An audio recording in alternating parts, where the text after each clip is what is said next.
Okay, awesome. So I'm pretty much done talking. I'm gonna let the rookies present, and then we will have 1 or 2 minutes for questions, and then we'll repeat, we'll go back to back. So tonight we have 9 rookies or 9 presentations. Our very first presentation is by Sophia Zhang, who is a rising 10th grader at Phillips Exeter Academy. Her project is called the Psych Lab. So I'll give Sophia a minute to set up. Let me enable screen sharing powers. Let's see. Okay, so Sophia wants to share her screen. And then after Sophia, we have Cindy. Awesome. Let's see if I can pin Sophia. Wow, we have so many people. Maybe, should I pin video or spotlight video? Oh, she's got it. Yeah, nice. All right. So you guys can all hear me, right? Just to be sure, the audio glitches out sometimes. Okay, amazing. So, hi, good evening, everyone. I'm Sophia, as Kevin introduced, and I am the founder of the Psych Lab, which is on the screen right now. And we're a 9-week program. Oh, wait, this doesn't seem to be working. This is very sad. All right, give me 1 sec. There. We're a 9-week program that helps middle and high school students design and conduct their own psychological research. But first, why a psych lab?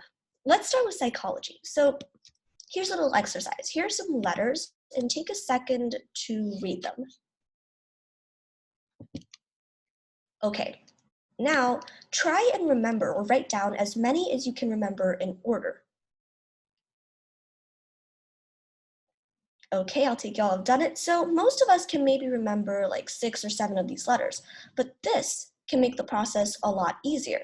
This chunking strategy facilitates learning by using the psychology of short-term memory, and it can help make your studies a lot easier and a lot more enjoyable.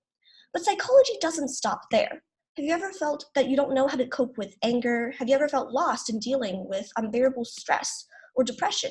Have you ever wondered, why do I obey, or why do I feel prejudice? Understanding psychology can push us to appreciate ourselves and other people, cultures, and even entire social groups more, and that transcends just this one field. This is also why one of our biggest target markets are just students, because the irony of psychology is that despite its everyday relevance, it's still rarely taught before university, and the Psych Lab hopes to change that by targeting students as early as possible. But then, why a lab? Great question. A lab because we believe in promoting learning for discovery, for helping students teach research. In the past decades, many school systems have chosen to focus on standardized tests, and that subsequently pushes a lot of students to focus on learning and studying for tests solely. However, as John Green compares, while learning for tests is like jumping over a series of hurdles, learning for discovery is more like drawing a map, where drawing one coastline makes you want to look more to the land ahead, where asking one question makes you want to ask more. Thanks to my parents, I've always believed in learning for discovery, and that is until about a year and a half ago, when I was standing outside of a school after finishing my TOEFL test, and I felt the most scared I'd ever felt. For the past few months had been usual for me. I had read, I experimented, and I taught my friends and family, even though they had told me not to. This is the indispensable TOEFL after all. There are websites to drill yourself with. There are passages and words to be memorized. Why not take advantage of those resources? Why learn for discovery when an easier guarantee to a better future is right there? After a few months, my scores came, and I got a 117 out of 120. So as it turns out, learning for discovery isn't exactly harmful towards your test scores, and later I used the same strategy for the SSATs and I got full marks. But more importantly than being able to flex on people, I've learned that just because we have tests to take doesn't mean we need to give up learning for discovery. And this is also why the lab aims at developing discovery in early, middle, and high school students at the cusp of their very first big standardized tests. We hope to show you guys that just because you have tests to take doesn't mean that you need to give up learning for discovery. And learning doesn't just need to be for those tests.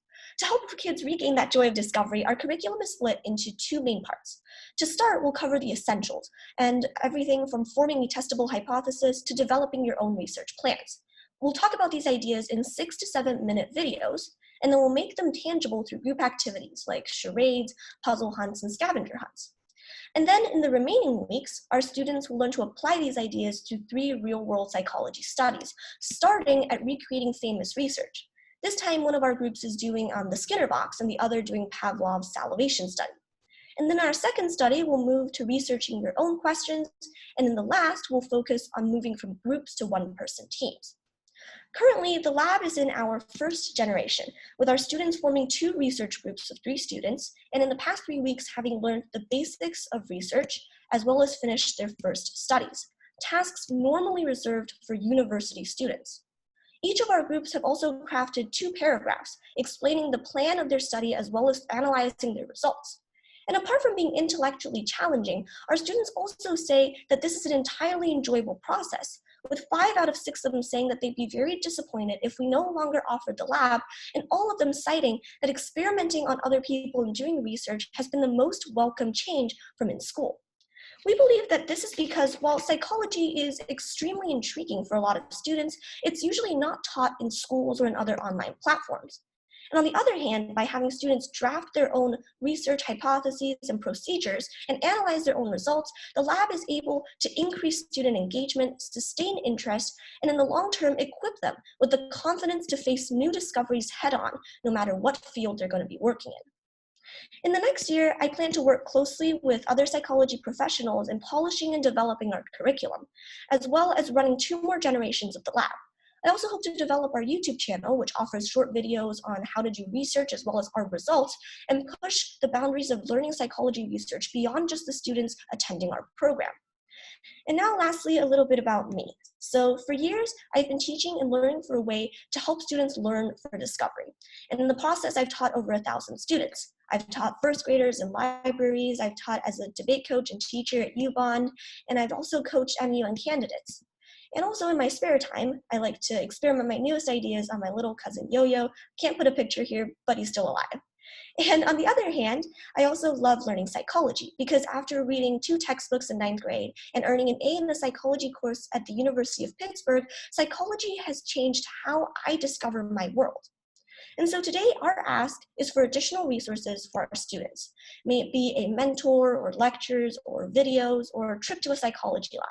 Because we believe that these students deserve a chance to upgrade their world through the lens of psychology. They deserve to free themselves from the anxiety and the general unawesomeness of standardized tests. They deserve a way and the confidence to ask their own questions, and they deserve a toolbox that equips them with the power to answer those questions and keep discovering. And most importantly, we believe that these students deserve to deliver a message to themselves. Go ask and go answer. Thank you. All right. Oh, there we go. Thanks. Okay. Woo. Let me see. I'll keep this up here because contact me. Woo. Wow, that was right. that was outrageous. That was so inspiring. Oh my gosh. Okay, so I guess we have time for maybe 1 or 2 questions, but we want to keep the ball rolling. I just want to make sure that we finish before 9, optimistically. But yeah, if you guys have a question, feel free to use the raise hand function on Zoom, and I'll pick and call on you. If we don't have questions, we'll keep moving along.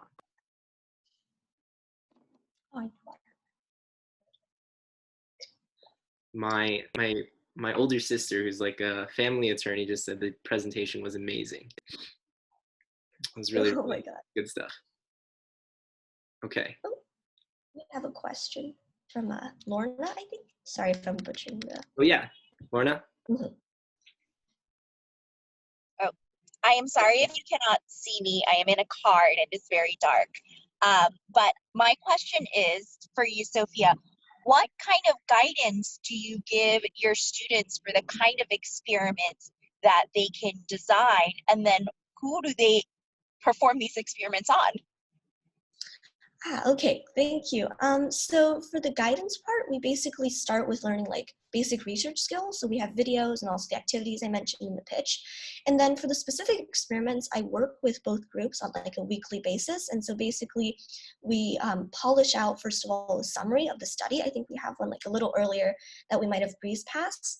And while they're doing the research, they can always come to me and ask questions, and they can also ask their fellow teammates. And as for the part with who they experiment on, that's basically anyone. Like we're hoping to direct it towards mostly students as well, because most of our research is based upon like learning and finding better ways to upgrade your life. And most of all, they can just find whoever they want to research on. A lot of the times, they usually start sampling from their own classmates or their own family members. But for a lot of our studies, we also don't need that random of a sampling base. So in this case, just basically anyone they can find. But yeah, thank you. All right. Awesome. Okay, thank you so much, Sophia. We're going to transition to Cindy. Cindy is also a rising sophomore at Exeter, and her project is the Eggsy blog. Let's see if I can pin my video on Spotlight video. Okay, hi everyone. So I'm gonna hope that this works. Can everyone see the starting screen? Yes, it's working, Cindy. So I'd just like to mention I'm pitching from a car right now due to unforeseen circumstances, but I'm gonna do my best. I'm working off of hotspot data, but yeah, let's make it happen. So hello everyone, my name is Cindy Sue and I'm the founder and executive director of the Eggsy blog. So when I was accepted into Phillips Exeter Academy, the slide will change, hold on. All right, so when I was accepted into Phillips Exeter Academy, a boarding school tucked away in New Hampshire, last year, I was overjoyed. However, as excited as I was to get on campus, it was like jumping into a black hole. Coming from a suburban town in the Twin Cities of Minnesota, I'd stayed in the same public school district all my life, and not a single person I knew in my life had ever even heard of Exeter. Therefore, in the process of preparing to come to Exeter, whether it was buying dorm essentials or trying to figure out the best way to study, I was lost and confused, especially at a high school across the country away from my family and friends. Eventually, I did figure things out, but there were so many unnecessary issues that could have been avoided from the start. Okay, for example, when packing, I had no idea what was necessary, so I brought a ton of clothes. This resulted in many unused drawers full of clothes that never even saw the light of day while I was at school. And this made cleaning my room and moving out extremely difficult, with so many heavy boxes to haul home. This is kind of the vibe. Yeah, it's very, very headache. Okay. And so, although this does seem like a trivial story, if I talked to a returning student for just 15 minutes, I could have saved more than 7 hours of packing and unpacking all of my clothes. I could have also had a friendly face on campus that would have made the transition so much easier and more comfortable. I want to make sure that future students don't have to struggle like I did, which is why I decided to start the Eggsy blog. The Eggsy blog is a website aimed to provide resources and advice from returning students directly to new Exonians. We cover almost any topic that new students might have questions about, and our mission is to promote dialogue and community between students through webinars, articles, videos, and more, especially in the midst of the COVID-19 pandemic. So the Eggsy blog connects new and old students directly, providing genuine advice in an informal setting. When new students have a question, they have two options, neither of which is ideal. They can either send an email to a faculty member, an administrator, or they can ask an Exonian that they don't know. Oftentimes, it feels awkward and restricting to send an email to an adult, and it's super scary to reach out to a returning student that you've never even met. So the Eggsy blog creates those connections and opportunities for them.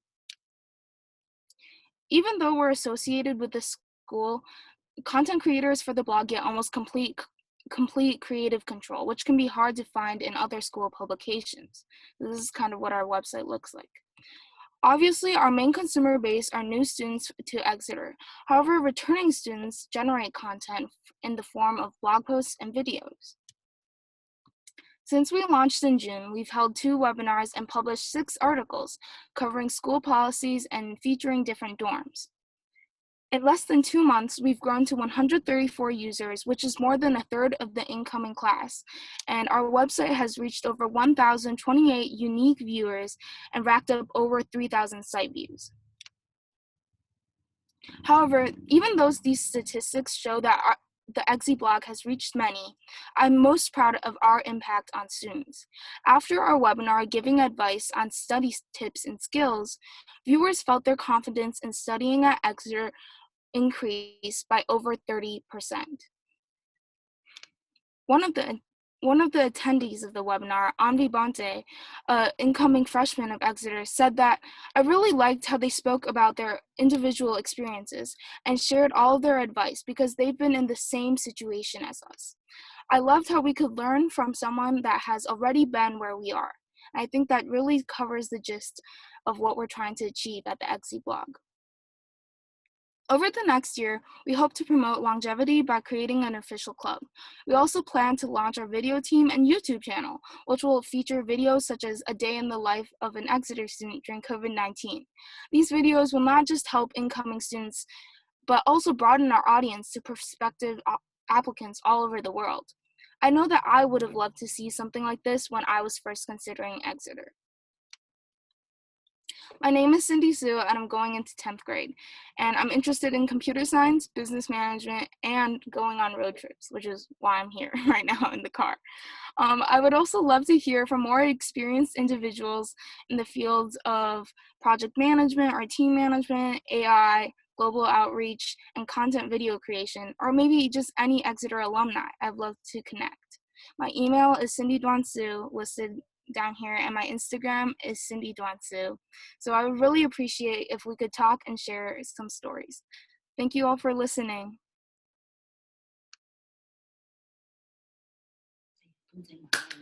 Cindy, that was stellar. You absolutely crushed it. Wow, that was amazing. I think we have time for 1 or 2 questions for Cindy, and then we'll keep moving. Cindy's on the road. No problem. I joked around with Cindy. I was like, this is exactly the kind of problem solving and flexibility that we aim to teach at the Zen Ed Incubator.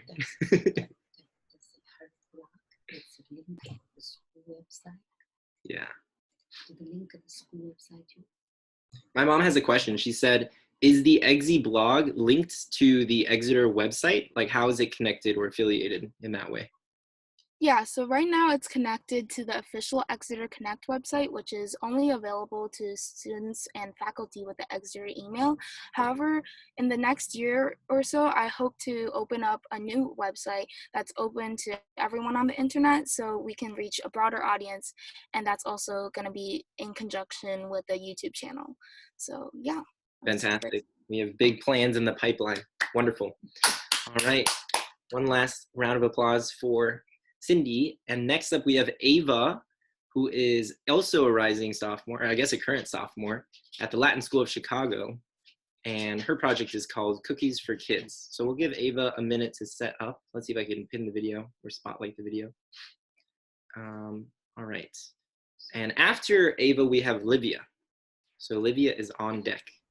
I'm actually having a few technical difficulties right now with my iMovie.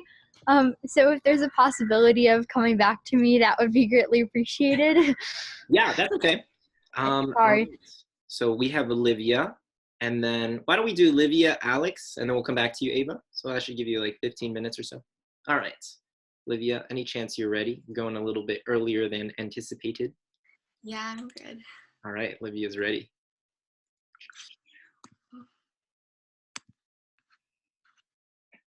Can everybody see Yes. my presentation? Okay. So my name is Livia Zhao, and the initiative that I've created is called Sprouts for Sprouts.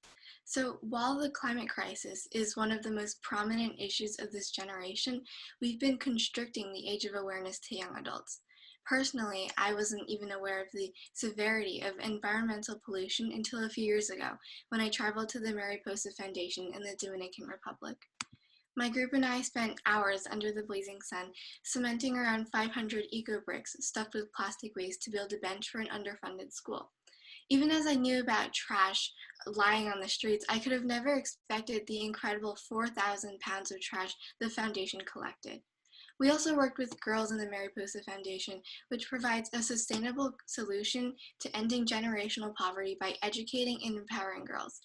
After seeing so much plastic waste firsthand and how education totally transformed these young Dominican girls, I not only realized how intertwined education and climate change are, but I was so inspired that I tried to find similar organizations to join when I came home. However, as I looked around, I couldn't find much to take part in, especially as a student. If I had discovered those very few resources years ago, would I have been able to make a difference?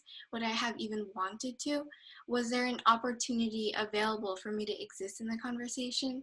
And without this experience in the Dominican Republic, I don't know if I would have even been so conscious of the climate crisis. And that's where the problem really lies. Without awareness and a space for discovery, many students aren't prepared to spend time researching more. And when they do, complicated scientific articles, biased news, and repetitive information create more friction in a student's exploration. I dreamt of Sprouts for Sprouts exactly to solve this problem. So Sprouts for Sprouts aims to educate elementary to middle schoolers about life science, current events, and climate change through hands-on learning.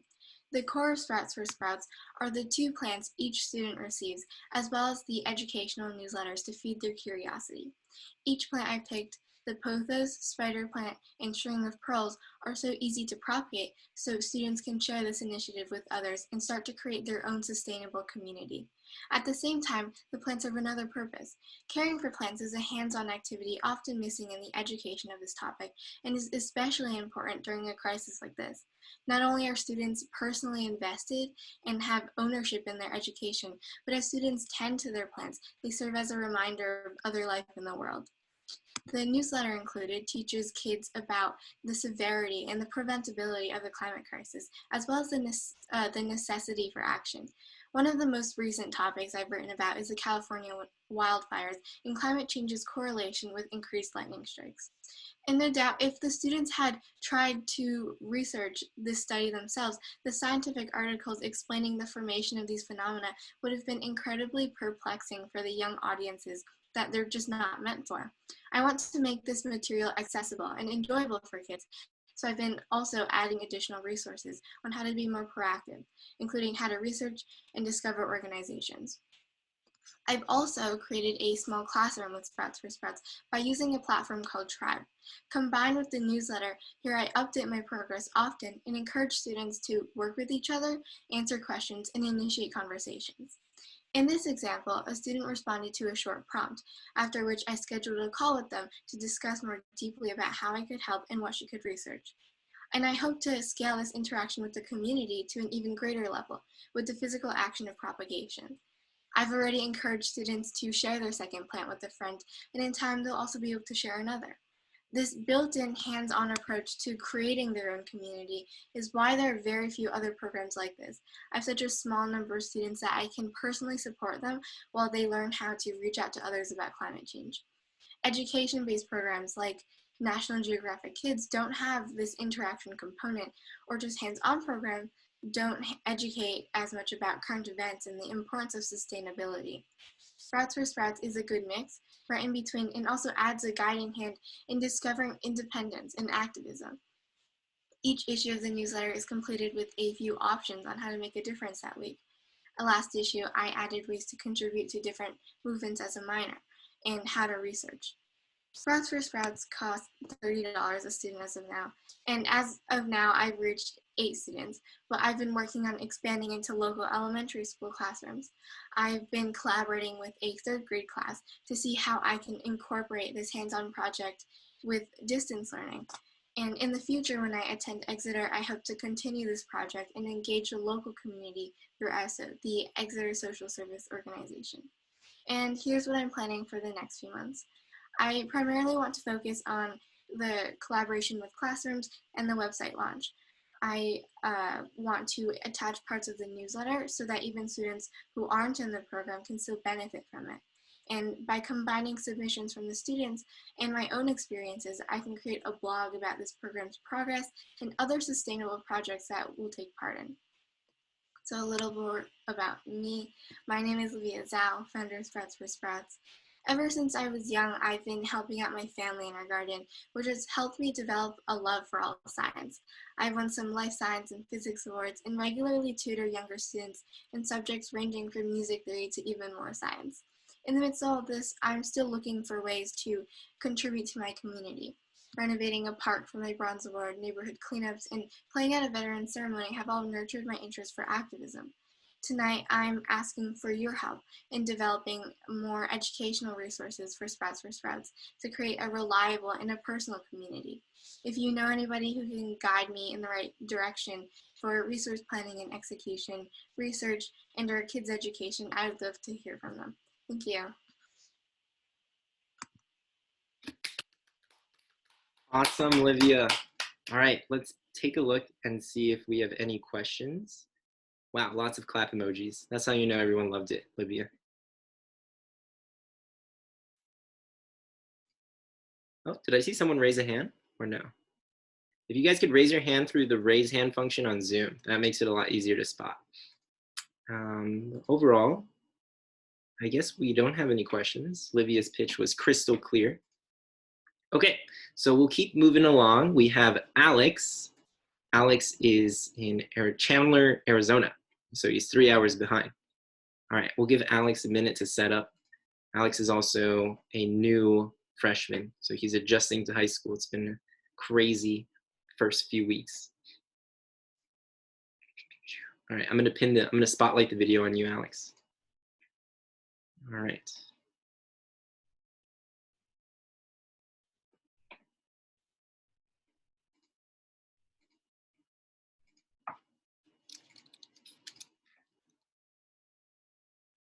Okay, 1 second. Gotta share my screen. Awesome. Oh. So after Alex, we have Ava, and after Ava, we have Caroline, then David, then Oscar and Eric, just so you guys know the order. All right, Alex, take us away. There we go. Okay. So I think the best way to begin is a story time. So at the beginning of the year, my friend Carter, he called me. So he couldn't find the 3D model he was looking for on the web. So he asked me to model it for him. The first time he asked, he requested for an iPhone stand. Being the careful and helpful friend I am, I said, of course. But a few days later, he had another request. This time he wanted me to design a 3D printing filament spool. Not as excited as before, I said sure. Then right after I texted him the word sure, he immediately asked me if I could make a desk foot pad too. At this point, I was thinking of charging him money for every single design. Finally, he asked for a headphone stand, but I had enough. This time, I gently told him that I had more important things to do. He was very persistent though, and in the end, I decided to ghost him. I stopped responding to his text, but a few days later, he invited me to his house to hang out. Little did I know that he would bring up the idea of designing a toothbrush holder. That's when I knew I needed to teach him. I told him to call at 5:00 p.m. and we had our first session. After just a few weeks, he was pretty fluent, and now sometimes he designs for me. Most of all, I found teaching him to be very enjoyable. Today, I have to thank Carter because of his constant pestering is partly why I started my most recent initiative, 36IO. Okay, in a nutshell, 36IO is an online class for 7th to 9th graders that combines biology with 3D modeling. So how do we do this? Let me explain to you. So for example, our class would talk about biological concepts like an animal cell. Then later on, we would design them using Fusion 360, the designing software. With 36IO, I intend to tackle 2 specific problems. The first one being technical challenges associated with starting out as a beginner designer. You can't expect 3D designing to be smooth sailing from the get-go. In fact, this was by far the most challenging part I faced when I was starting out. I had no idea what some of the errors even meant, and some of them were just plain annoying. The second problem is the price of the online design courses. Take, for example, a 1.5-hour 3D design course on Udemy. The cheapest is almost $100, and for many students like myself, this is just too expensive. But not to worry, because I have the solution. First off, what differentiates this course from my competitors is that the design software will run on a virtual desktop. In basic terms, this means that you will have another computer on your browser. So this means I can control my students' computers remotely and therefore monitor their progress while also taking over their mouse or keyboard in event that students need help troubleshooting the software or overcoming design problems. In this way, I've been able to make online courses feel more like personalized courses and like an in-person experience. And okay, I won't have to say this, but the pricing is dirt cheap. I charge $40 for 12 hours of content, which if you do the math, comes out to $3.33 per hour. This includes access to a virtual desktop, class recordings, and forums on my website.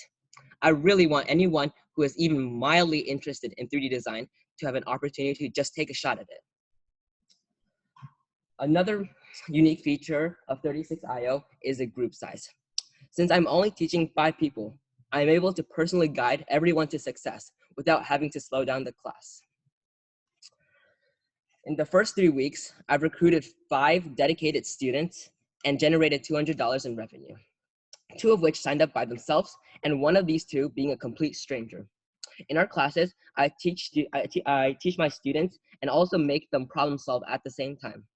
This teaching method has led to outstanding results, and my classes have received an average rating of 9 out of 10 for how useful and engaging they are.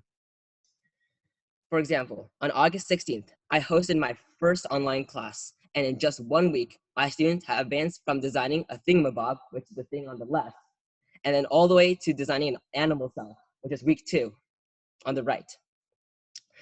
In the future, I intend to expand my vision of 3D design class to more students. I plan to do this through a YouTube channel where I post classes on a regular basis with premium resources for Patreon supporters. That being said, I just started high school, so this project might be a better idea once I'm settled in or on winter / or spring break.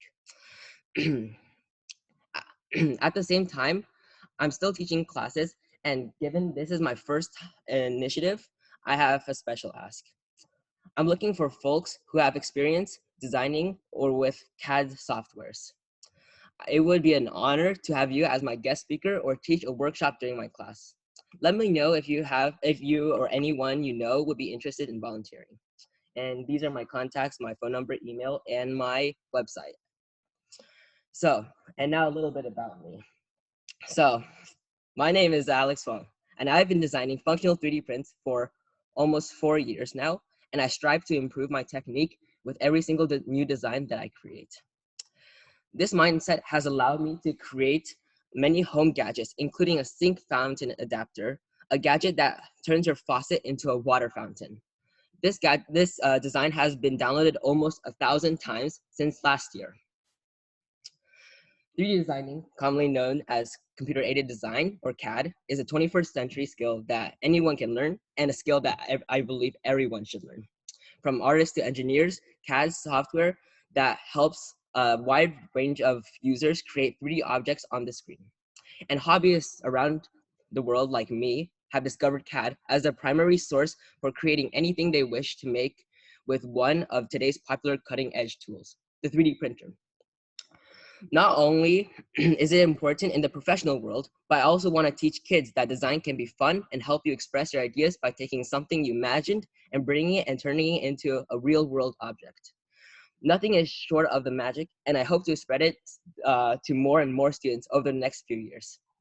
Let's turn interest into design into passion for design. Thank you. Wow, that was spectacular, Alex. Fantastic. It's insane that you've been able to, the improvement that people have experienced just going from 1 week to week 2 or 3. Okay, do we have any questions for Alex? I am suggestion Alex have such a great passion and a high skill. And you can just by yourself, if you have a target who was doing for this industry, you may just kind of personally talk to them. They can be invite them to like your speaker, or maybe sometime doing like a presentation for your student. Example for maybe you can contact whatever you think the best, your dream in like this industry, university, or whatever, some company. They more happy helping like such young kids who wanted to helping people to change in the world, you know. So this is my suggestion. Yeah, so cold calling or cold emailing people that you really respect or admire in the design or CAD industry. Even if, you know, on that website where you upload designs, if you see a design that you really enjoy, or someone's, you know, had a design that's been downloaded many times, you can just grab their contact and try to invite them to the course. Yeah, we teach that in the class a little bit. And odds are, yeah, odds are if you email like 30 people, one person will show up. Okay, cool. Any other questions? Let's see.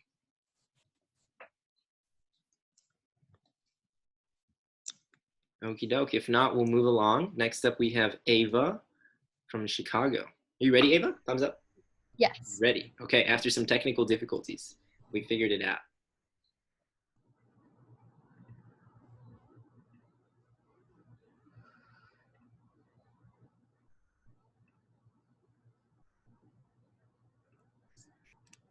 Okay. This summer, while waiting for sugar cookies my family was baking to come out of the oven, I thought back to all of the memories that we made decorating cookies. My favorite one was when my sister and I would put icing under our noses and pretend to have mustaches. During Christmas, we'd all sit around the kitchen counter, piping bags in hand, competing to see who could craft the jolliest cookie. I used to wonder, why doesn't every family get to have this experience? I came to realize that in this busy world, parents have very little time to go buy ingredients, wait for cookies to bake, and mess. At the same time, I wanted to make one of my favorite memories more accessible to other families. And this is why I decided to start my first initiative, Cookies for Kids, a service that lets families get to everyone's favorite part of making cookies, decorating them.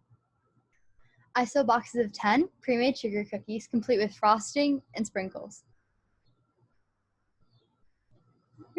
Other fun childhood memories that I have consist of visiting Ann and Robert H. Lurie Children's Hospital of Chicago. From participating in walkathons to setting up lemonade stands for fundraisers, my family was always there. During these events, I've heard stories from Dr. Susanna McCauley, the Chief Research Officer at Lurie Children's. One of her patients, a 2-month-old baby named Joe, was diagnosed with cystic fibrosis.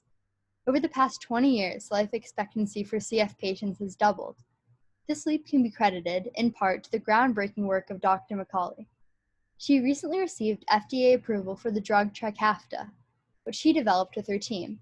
Before being treated with Trikafta, Joe's lung function hovered around 70%, but after treatment with the new drug, it soared to 93%. Joe, who is now 16, also plays high school football, a dream that would have been unimaginable when he was first diagnosed. Recently, the hospital has built a facility dedicated to developing one of the most robust research platforms in the country. As I grew up, I knew that I would like to keep contributing to Lurie Children's. I decided to donate all of my profit to the Children's Research Fund, a group with the sole purpose of advancing medical research for kids like Joe.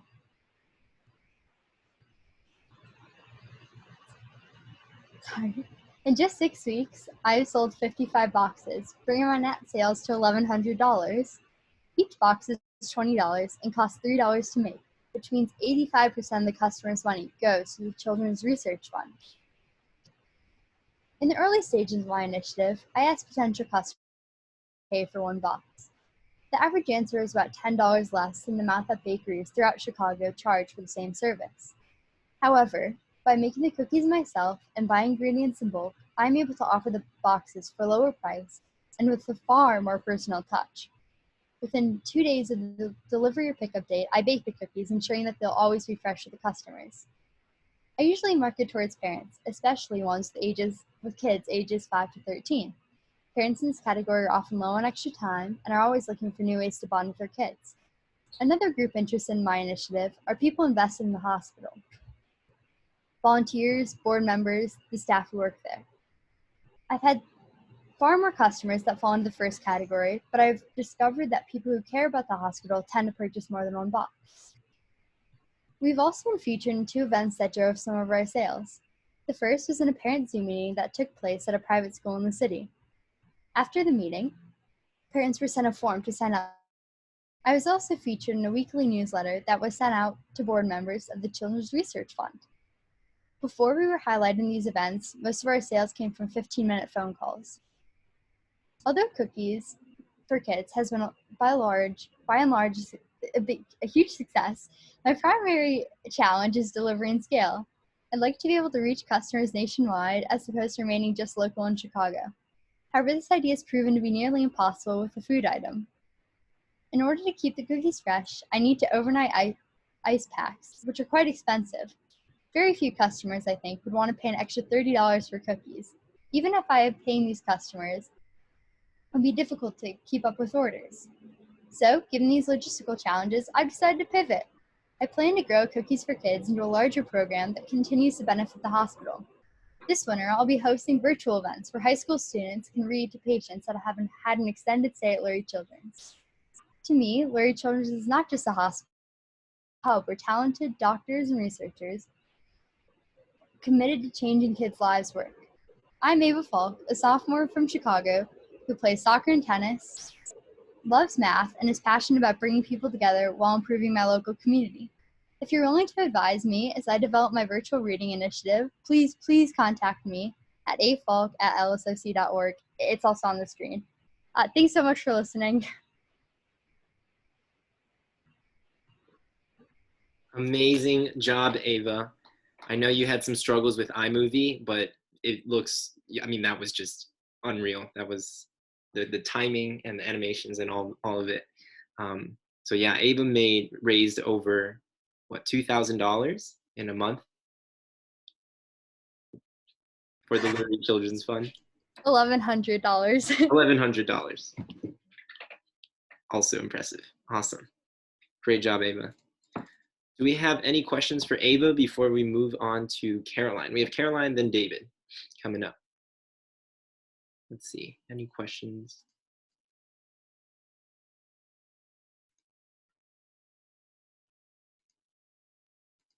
I have a question for you, Ava.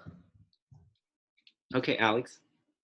So, have you ever thought like maybe you could sell other things other than cookies too? Maybe like to make it more fresh, you could make all the ingredients like put all the ingredients like raw and then put them in like a sealed bag and give them instructions to how to teach them how to bake cookies or something like that.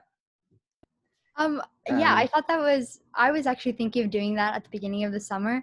However, I was led with the same issue of having ice packs for all of the ingredients that needed to be frozen or like at least chilled.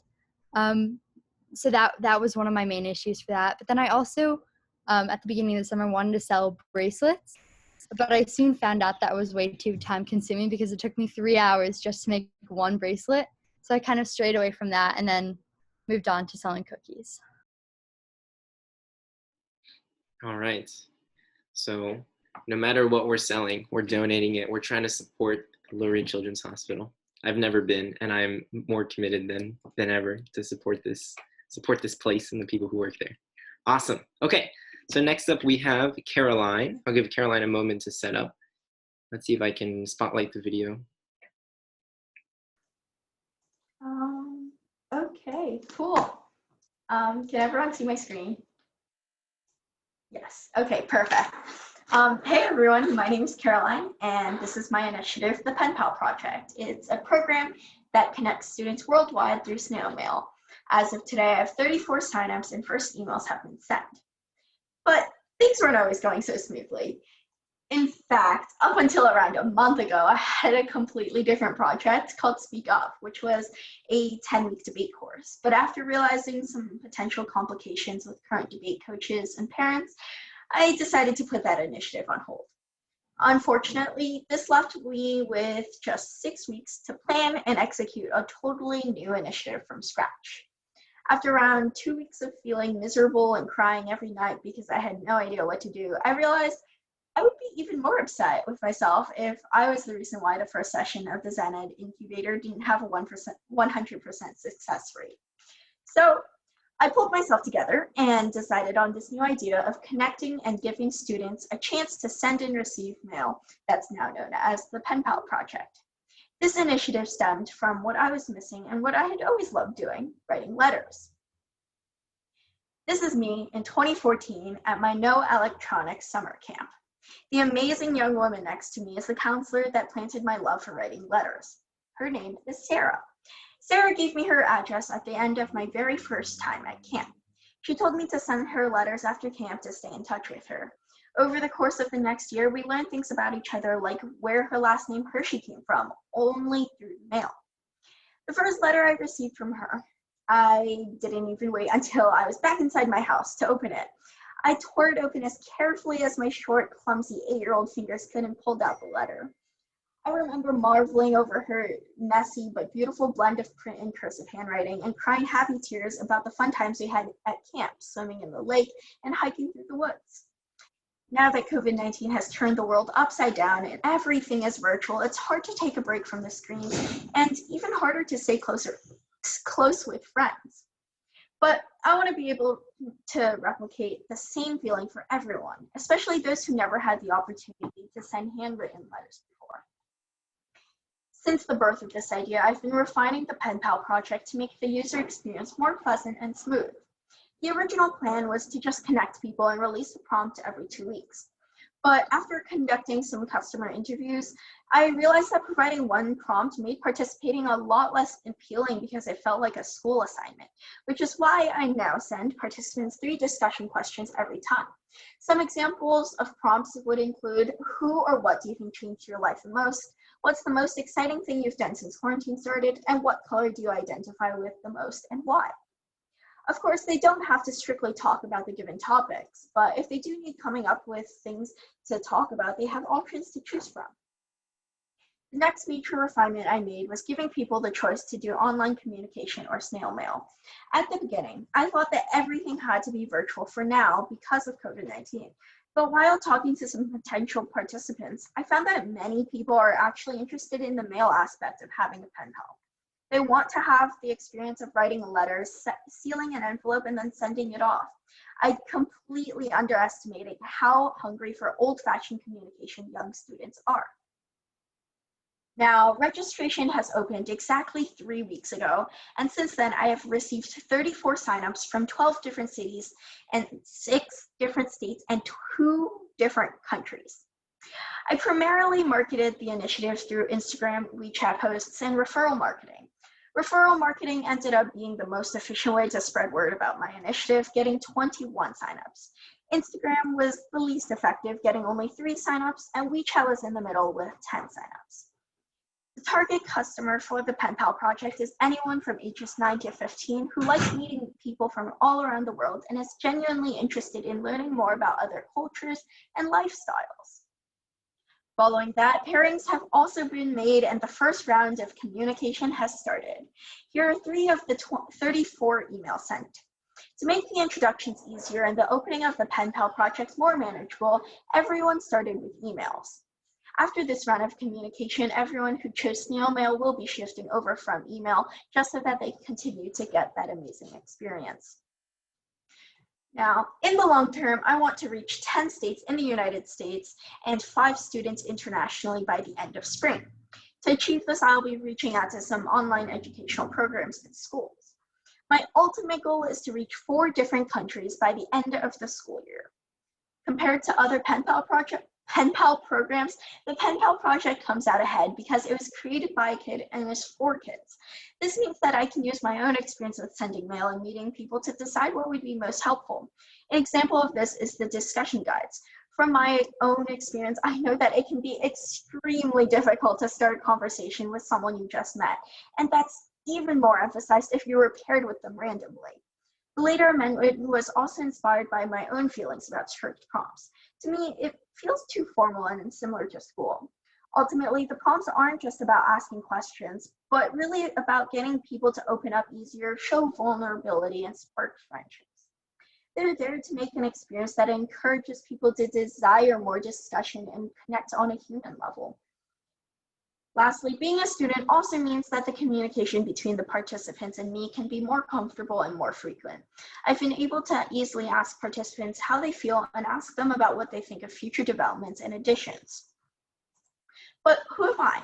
I'm Caroline, an incoming freshman at Hunter College High School in New York City, and I'm the founder of the Pen Pal Project.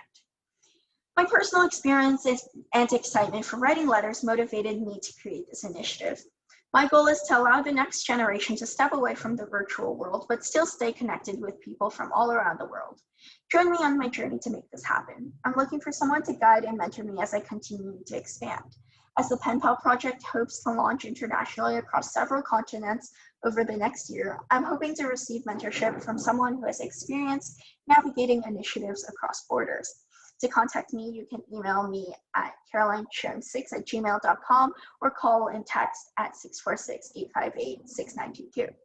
Help me connect the world's next generation with a chance to escape the virtual world. Thank you.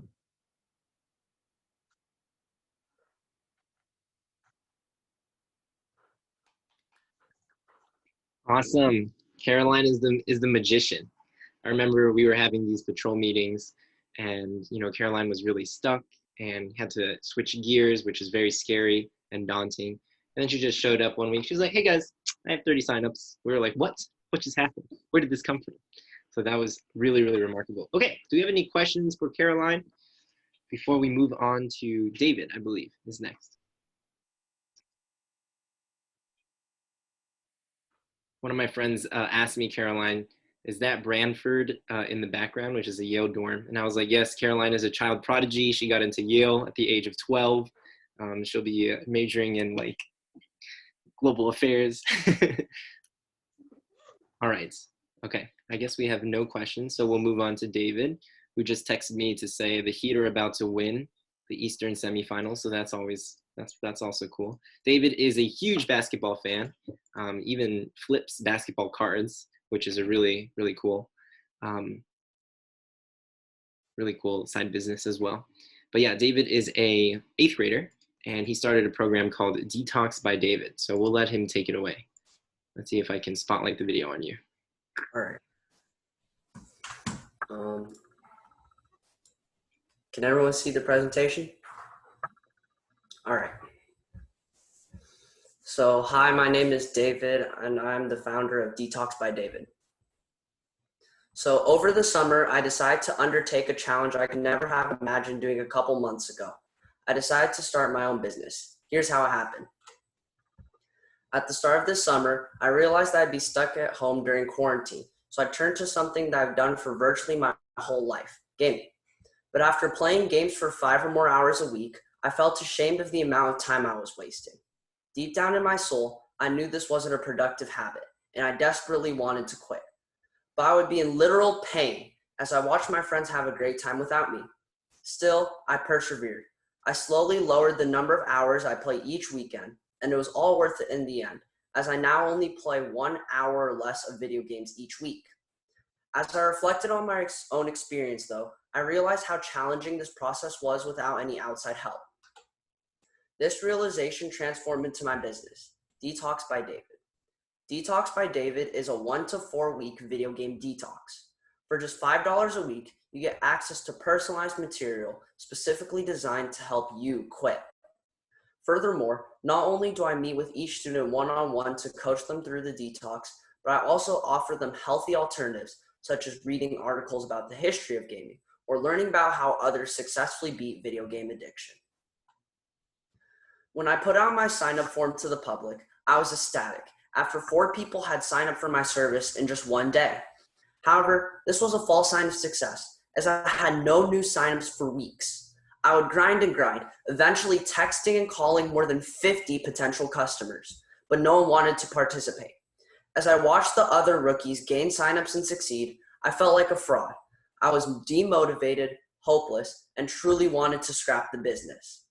But after taking a break from the idea and chatting with Kevin, I realized that maybe the reason kids didn't want to participate was that the 30-day detox was too long.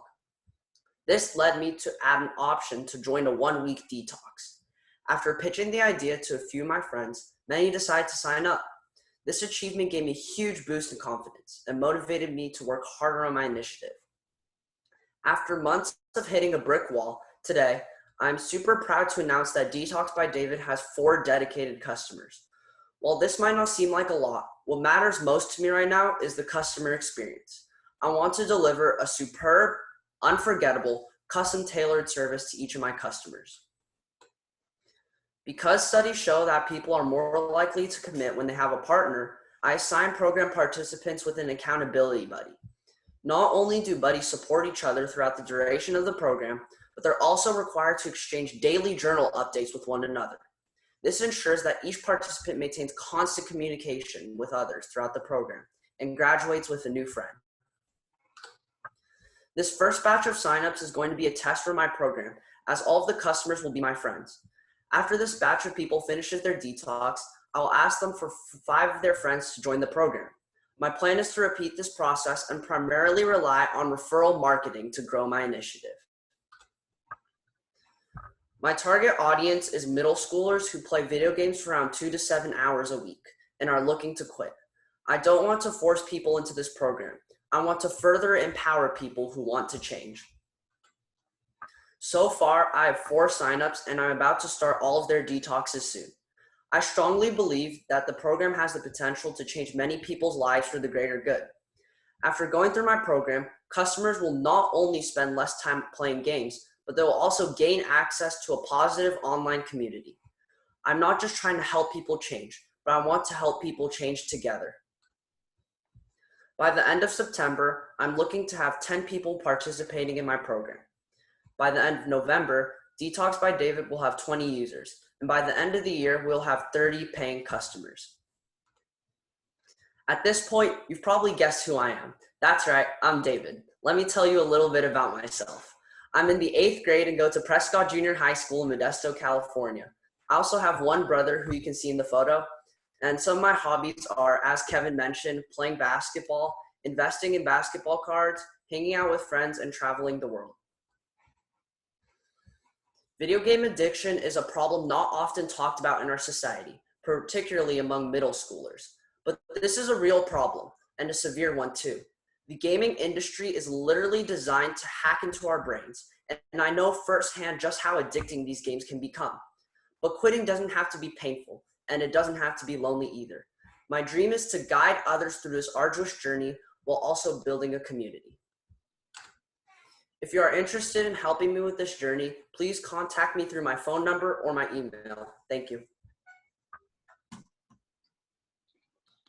Awesome. Amazing work, David. My mom has a question. Yes, Mom. David? Yeah. Yeah, I heard Kevin say about your program. I think it's very impressive. Thank you. And by the way, I'm a suggestion, and I want to do some advertising for you because I think that we're helping a lot of kids like your age, middle school. So if you can, maybe whatever I go through to Kevin, and you can put your what's your target? It's like a little bit detail. What are you supposed to do? I'm going to fly and from social media, okay, from Right. the Telegram, from a WeChat. So, so see what happened, okay? Because Thank you this so is much like for for a that. lot of Asian parents, sometimes they always struggling, complain. My kids all just know to play the video game, blah, blah, blah. So I want you to do not just only contact the phone number, tell me what's your idea very exactly and very short. And then can send it to me. I can post it on the social media, in the Facebook, the Instagram, and WeChat, and Telegram, okay? Okay, Yeah, thank just you so so you much. guys- Thank you. Yeah, you're welcome. My mom is like a serious master marketer. Everything I learned from this woman. So she went around and yeah, crazy story. Quick aside, my mom used to fundraise money so I could attend Boy Scout campouts. So she would go door to door to these businesses and ask them to donate like coupons for like hairstyling or donate like an orchid. And we had this big auction And my mom like fundraised several thousands of dollars for me, so I Right. could go and attend Boy Scout camps. And now she has the power of WeChat and has been like just on there 24/7. And you know, my mom also gets mad at me because I play video games sometimes in the middle of the day. League of Legends, you know, at 2 p.m. And she's like, stop doing that. She's gonna refer me to your program. Alrighty, so we have 2 more amazing rookies tonight. Sorry to hold you guys a little bit after. If you have to head out, you know, no worries. I will record this and send it to everyone. So we have Oscar from Pickering College in Canada. He's a rising 10th grader, or he's in 10th grade now. He's our token Canadian, and he came up with a program called We Speak. And then we have Eric finally to end it. So yeah, let me highlight, let's see if I can pin the video on Oscar. And Oscar Jiang at cultivate.edu. Look, he already has the email and everything. He's so official. Oh my gosh. And that's not the email. But yeah, as Kevin said, I'm gonna open up screen share. Hopefully you guys can see that. I'm gonna open up battery saver so I don't like pop out the meeting. Okay. Good evening. So what do people fear more than heights? More than spiders and insects? More than death itself? It turns out that in America alone, over 25.3% of the people fear public speaking more than anything else. And it's consistently ranked as the world's greatest fear. I too shared this phobia when I was younger. And as a Canadian immigrant, this was particularly difficult since my language and communication abilities were very poor. I remembered a time when I had to raise my hand and to contribute to the class. But since I was horrible, and I mean horrible, at expressing myself, I said something that had a completely different meaning. All my peers laughed at me as my teachers stared at me with confusion and disapproval. It wasn't until grade 7 that I started to learn debate and public speaking. But still, it felt too late. I'd received far worse grades than I could have received had I started to learn debate and public speaking. Now, I could have received so many different more opportunities if it weren't for my inferior English and communication abilities, and I desperately wish I could have started earlier. That's why I started We Speak, an online debate and public speaking program that aims to prevent young children from becoming that 25.3% of people who would rather choose death over public speaking. I want to provide them the opportunities that I never received so that they don't face the same communication barriers and struggles that I did. Furthermore, in a society that is adapting virtually, the need and demand for better in-person communication skills is higher than ever. Yet most people don't realize the importance of quality social interaction until it's too late. Another problem that I encountered is that there were few debate and communication courses accessible to elementary students. That's where We Speak comes in. We offer an online program which makes global access so much easier when it comes to connecting individual students, especially the younger students from around the world to practice their communication together.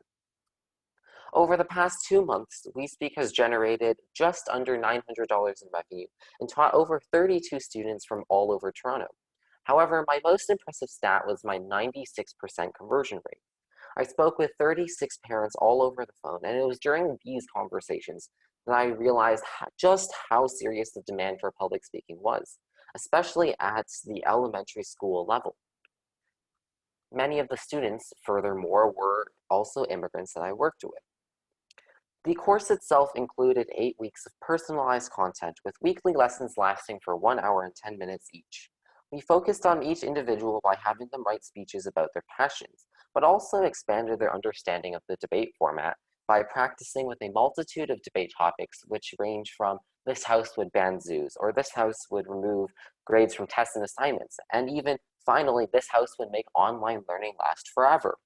Furthermore, we ensured each individual was prepared for an upcoming debate and or speech presentation by providing them with extra meetings outside of class time to ensure they understand the class material. For example, one student, Timothy Pan, in grade 4, started off confused as to why his parents put him in the course, but then became an excellent debater who struck down his opponents in just 5 weeks. Here's what he had to say after the We Speak class, as shown on the screen. I love this quote so much because it shows others just how much he thinks he has grown himself. Now, other competitors do exist, but they fail to provide a course that focuses on each individual student all the time. It's unfortunate that they don't see the potential that the team at We Speak and Cultivate Education U does in younger children. After continuously searching for hours and hours and gathering experience myself, other programs like Olympiad School only start to offer the first level of debate at the high school level. When I first started to debate competitively, I never had the advantage of starting early. But We Speak is here to provide that to the children so that they don't have to face the avoidable struggles that I did. Term 1 of the course has now been completed, and I am underway of teaching term 1.5, which is the September bootcamp, as I always like to call it, is making its way to closing. I'm now considering applications for the term 2 enhanced course, which is set to start on September 13th and end on the 29th of November. So on the timeline, we are right here. I have 2 asks for you all today. And not only does it support the cause to spread education around the world, but your efforts work towards saving the 25.3% of people who choose to visit the grave instead of delivering a speech. The first is to provide mentorship, because people with experience can definitely benefit me, but also help the kids who are sitting under me. While the second is to refer some friends and family who have children in the elementary school level to join the email list so they can potentially attend the debate event that I'm hosting on the 29th of November, or I could grow my initiative from the email list as I look ahead into term 3. Now, really quickly about me, my name is Oscar Jiang, and I am a current 10th grade student, but also the founder and owner of We Speak and its mother company, Cultivate Education U. I've been debating competitively for over 2 years, and though that seems short-lived, I feel like that because of this recent virus, it's all being canceled due to different unforeseen circumstances. However, I've dedicated over 1,000 hours of my life honing in on the art of public speaking and particularly debate. These are my contact information. You can reach out to me, to the organization, my phone, and there's the website. So thank you for your time and consideration, and I'll now answer any questions you have.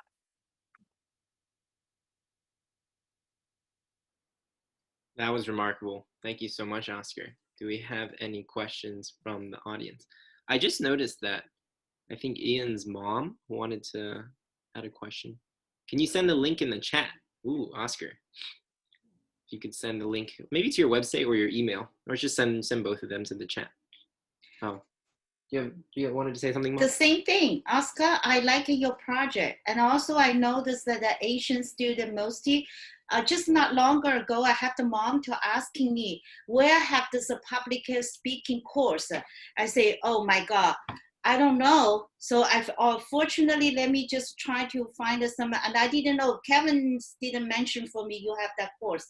But from right now, I'm a keeper under my list. So, and you should handle your own time. And maybe it's too many students and you have to control the number, but just before.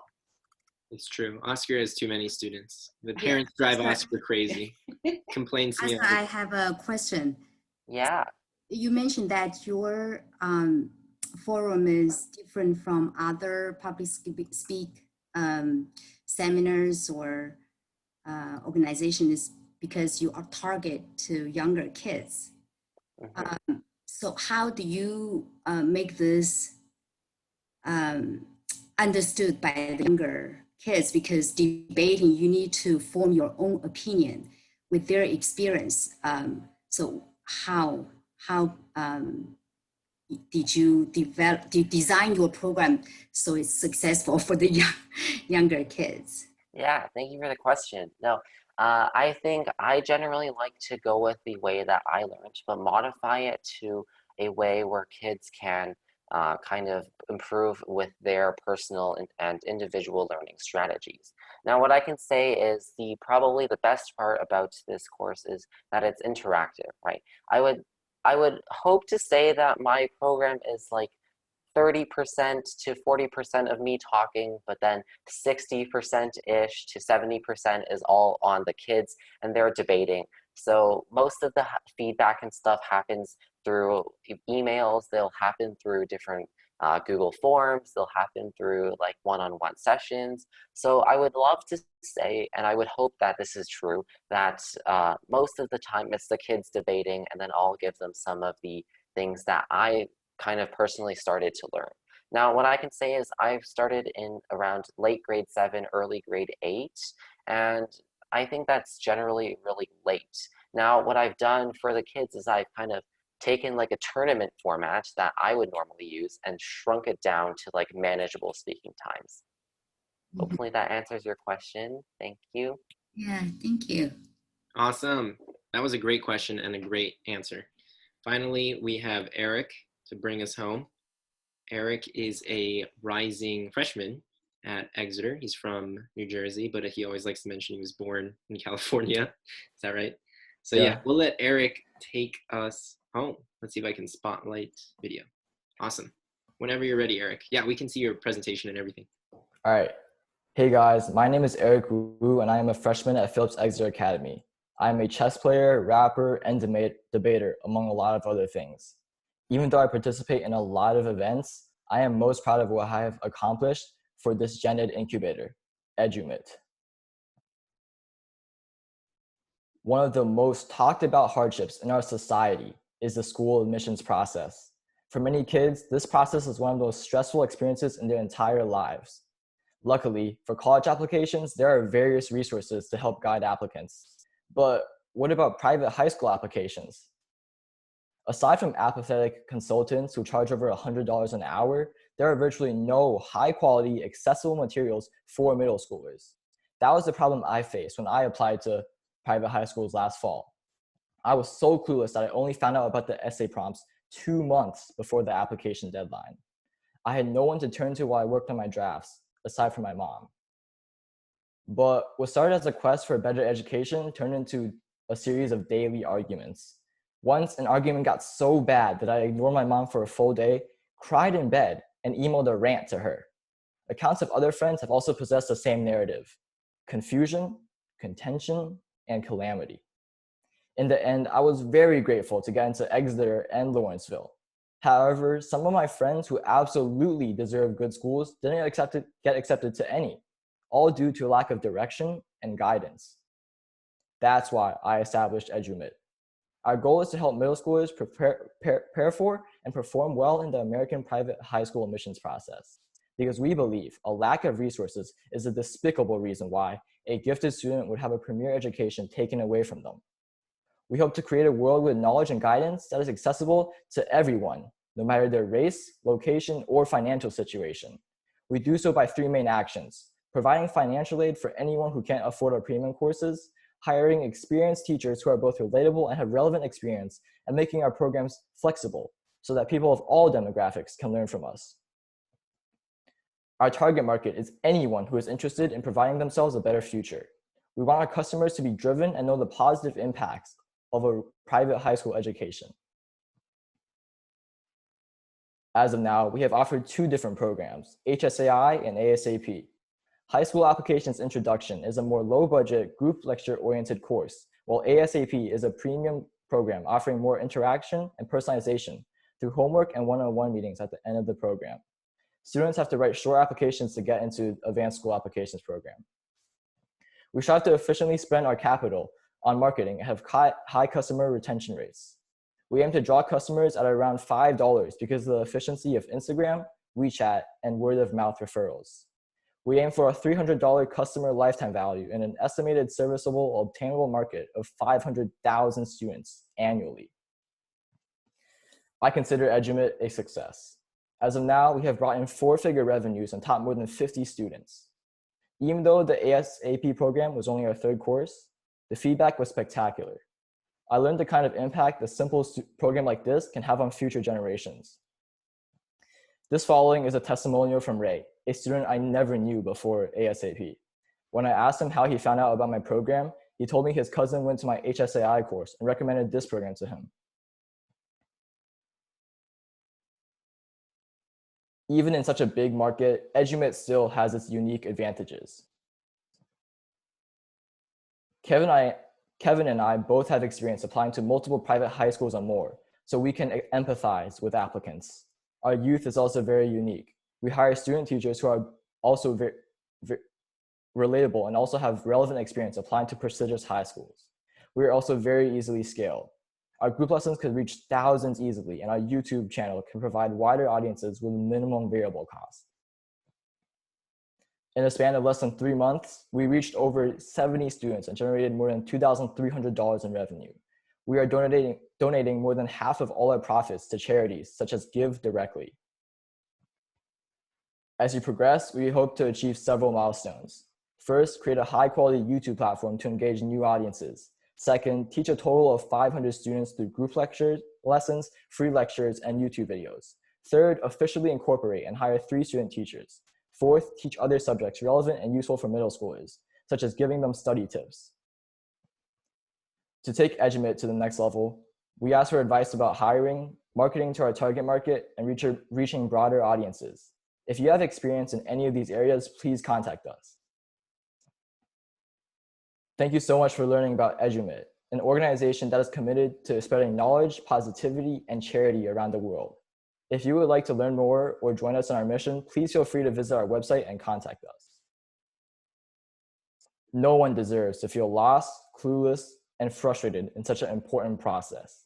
This isn't just about applying to a school. It's about taking ownership and having power in choosing your own future. That's what Edumate seeks to provide. We educate, empower, and above all, we empathize. Thank you. That was phenomenal. Awesome. I have no words. That was so good. Do we have any questions? Jeffrey says, awesome initiative, Eric. The website looks awesome. See, you guys, I told you the websites were important. Okay. Ingra. Hi, I have a question. Can you hear me well? Yeah. Okay. First of all, I just wanted to congratulate you, Eric. That is an amazing initiative. Thank I you. wanted to give you a tip first. So I'm currently basically the CEO of a startup over here in Brazil. And what we do is that we try to democratize the world of international organizations and try to get more people to go into these organizations. And we do that by carrying out, for example, application reviews, which is a service that it's a little bit similar to yours, some type of coaching service. One thing that we find very interesting when it comes to attracting more customers to your website is through the production of content. So writing articles and things like that to your site is a very good source of attracting more people to your website and obviously potential customers. So I just wanted to lay this out there. I think that it would be a good idea for you too. But I do have a question. I was wondering, do you have plans in the future to expand this service internationally? I'm pretty sure that international students, they would be interested. Yeah, definitely. Currently, we are mostly targeting our market as US students, but in the future, definitely, if I can provide, right now I'm really focused on customer experience. If I can provide a good service to them, if I can get good reviews, I think even just naturally, our world is so globalized, word of mouth can probably get me international students. And actually right now in my ASAP program, I have a student in China, but I'm definitely looking forward to, spreading my initiative internationally because, my mission is to provide accessible information, right? Thank you. Thank you for the Amazing. question though. It was really good. Of course, keep up the good work. Thank you. I have one more tip, Eric, because right now, when you're doing business, everybody, you have to think like a politician, because the politicians sometimes infect your business. For example, China. Right now, U.S. government with China is very like a tie. The relationship is not a good time for this. So open your mind. If you're international, the market is big. For my suggestion, your website, if possible, can be changing kind of at least 2 more different other big language. For example, Spanish or someone, whatever you consider. This is my suggestion, okay? Because like a market for the Latin America, you may not know, the Latin America always close the China, USA. And then they have a lot of people. It is really, really good witch, okay? Like a a lot of money, a business, but they want to find the best facility. Like boarding school, it's definitely for the middle and the high school is their choice. So this is my suggestion and tips, okay? Yeah, That's it. totally. Just to echo that, I feel like in Brazil or China, there might be a lot of students who have no idea about anything about the process, don't even know that these schools exist. And so, you know, you would be doing them a huge service by educating them and encouraging them to apply. I think they would be even more clueless as to how to apply to a boarding school than your average American middle schooler. So something to think about for sure. Yeah. Okay, guys. So I guess we have a few more minutes. I'm just going to say a few words just to wrap everything all together. Let's see. Cancel the spotlight video. I'm going to spotlight myself now, Eric. All right, guys. Thank you so much for attending. This was the first iteration of the ZenEd Incubator. There was definitely a lot of room for improvement, especially on my end as an administrator. I was very surprised that a lot of students executed their projects, like I said, and had customers pretty much by week 4 or 5. So in the future, I'll have to think about how to ramp up the timeline and move things a little more forward. I also learned that students are more interested or thought that the most valuable part was the weekly one-on-one meetings. So maybe in the future, I can do 2 one-on-one meetings with students or find more mentors who are more aligned with each student's individual project. We also had guest speakers. I hope the guest speakers were helpful and you guys enjoyed that. We brought in people who had raised millions of dollars from venture capital. We brought in Yale students who had started nonprofits and had been working in that space for several years, and just all kinds of different kinds of entrepreneurs and innovators. So I hope you guys were able to found that inspiring and helpful.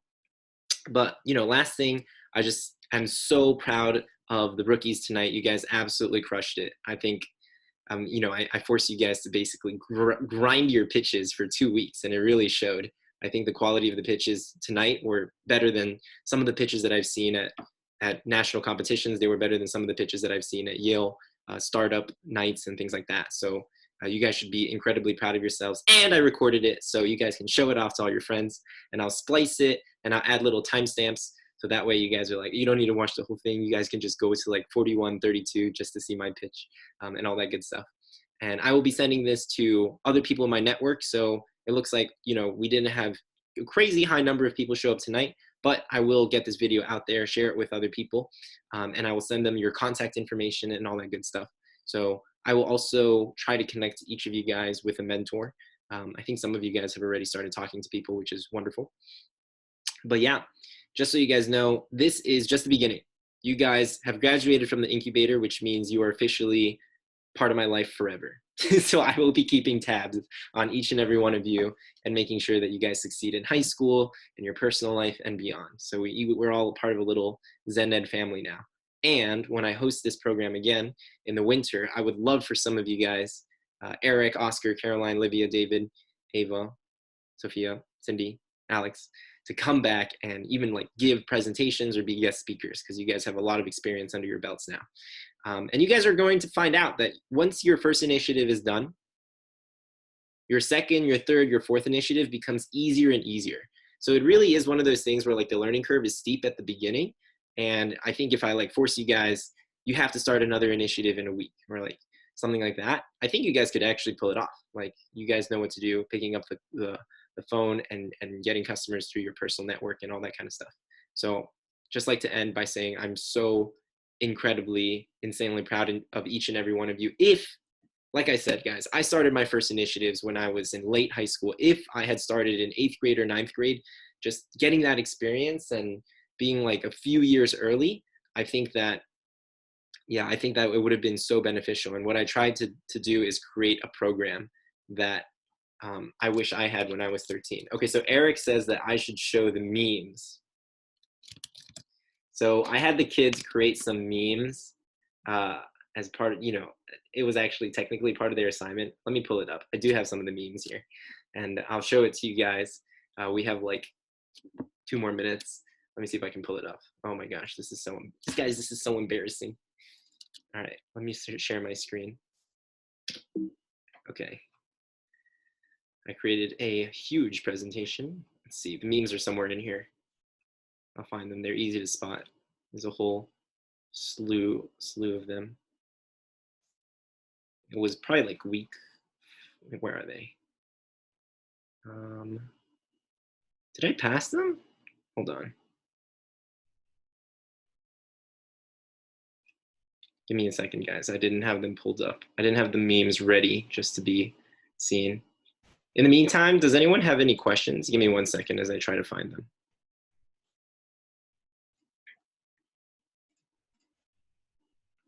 Any questions about the program? Okay, I found the memes. All right, guys, I'll show this to you and then we can all go to sleep. All right, so here's a meme that I created. So I had the students write a daily log of what they worked on in terms of their project every single day for 8 weeks. And we used a website called Tribe, and it's basically like a private Facebook group. But it's not on Facebook, it's on a website called Tribe. So I had them write a post. And it's like when you're about to fall asleep and you realize you haven't written your Tribe post. It's the Squidward. I am once again asking for you to fill out my sign-up form. So one thing that I really like to stress in the class is that if you want someone to stick to your initiative and come back again and again and refer friends, you have to deliver like a 7-star emotional experience that evokes like a positive or a strong reaction. So I think this was made by Cindy.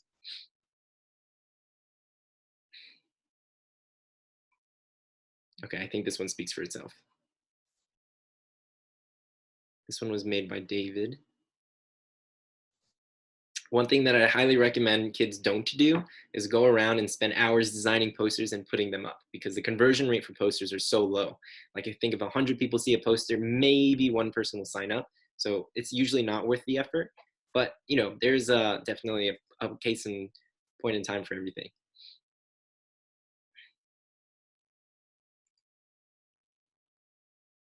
This is a classic entrepreneur.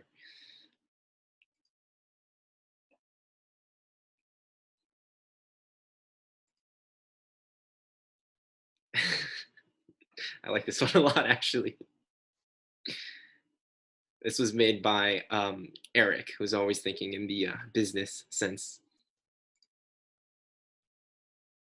No signups was very scary. Having no signups was, I think, a lot of students, maybe I'm just gonna go out on a limb here and say they were kind of motivated by fear. This was also made by Cindy. Cindy is a meme lord, man. Cindy made half of these, I think. I had never even heard of this game. I don't even know what this game. What's the name of this game, David? What's this game again? Subway Surfers. Subway Surfer. I'm sorry, guys. I can't keep up with all you kids and the new apps and stuff like that. All right, guys. So I hope you enjoyed the memes. I hope you enjoyed the presentations. Thank you so much to everyone who showed up, and I will send out the video.